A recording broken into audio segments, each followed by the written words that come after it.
What's up, YouTubers? It's Tommy here. Um, I wanted to make a video, since I have time now, about protein.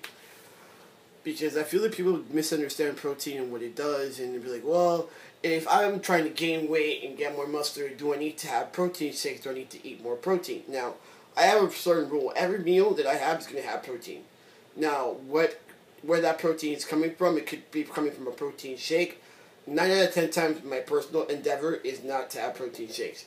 I only have protein shakes for convenience, meaning that if I can't cook or for some reason like protein from chicken breast or from cottage cheese or from flank steak is not available, then I'll have a protein shake.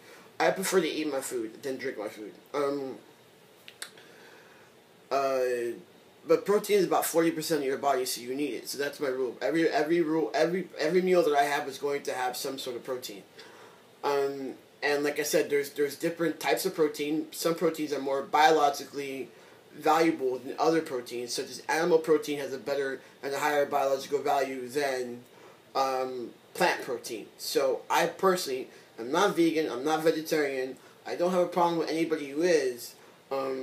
I just prefer to eat meat. Now, when it comes to protein shakes, you go to the supplement store, and it's all this protein powders. Like, it's just crazy amount of protein powders. Which one do you get for yourself? Well, it depends if you're going what you're using the protein powder for. Okay, now if you're using a protein powder for post-workout, you have about a 5-minute to 45-minute window of after your workout.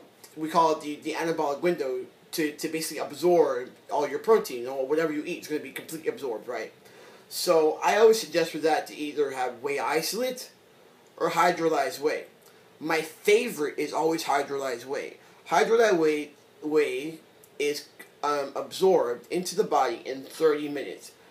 Perfect time window for someone who's trying to bulk. Alright, why? Because I can have my hydrolyzed whey, about 30 grams of protein, and then right after I take that, I know that an hour later I'll be hungry again, so that's another meal. So I basically just snuck in 2 meals.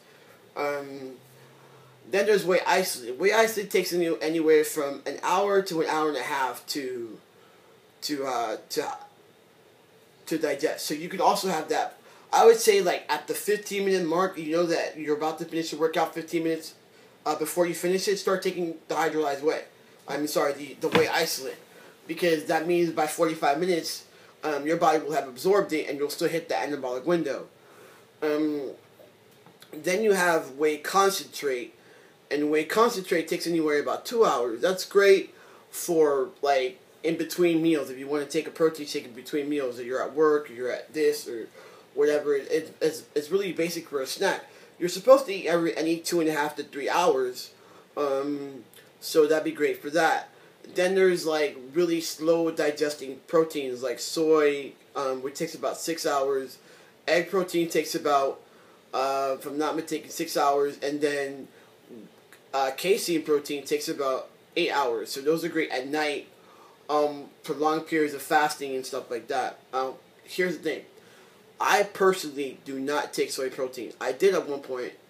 And I think for like trans men, I don't know, that'd be kind of like, I think it's okay for us to take it, personally. I would not recommend soy protein for a bio male, because it can rise up your estrogen levels, you know. Casein protein, I am lactose intolerant, and so I have not had casein protein. I'm very, very afraid of it. So like I said, I have really like, I have whey isolate and I'll have hydrolyzed whey. Those are my 2 favorite proteins for myself. Mainly because of what I just told you before, bioavailability and digestibility. So yeah, and how much protein should you have? Some people will argue with me on this, but I always feel about 1.0 to 1.5 grams of protein per pound of body weight is great. If you are an athlete or someone who's working out in the gym, you will need a little bit more protein than the person who's sedentary. If you are sedentary, you don't do anything, you need about 0.8 grams of protein per pound of body weight. I think that would be great for you. So that's my take on protein. I hope that this has been an informative and helpful video. And what makes me a reliable critic or a reliable person is that A, I like fitness and I do it myself.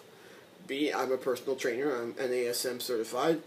And I've been training for about 10 years, and so I've been up and down the scale, and this is what I do. I eat shit, live like bodybuilding. So, if you have any questions, you can go ahead and put them in the comments. I will get to them at my earliest convenience. I'm also on Facebook, so, but you have to inbox me for that information. I will talk to you guys later, and you have a great day.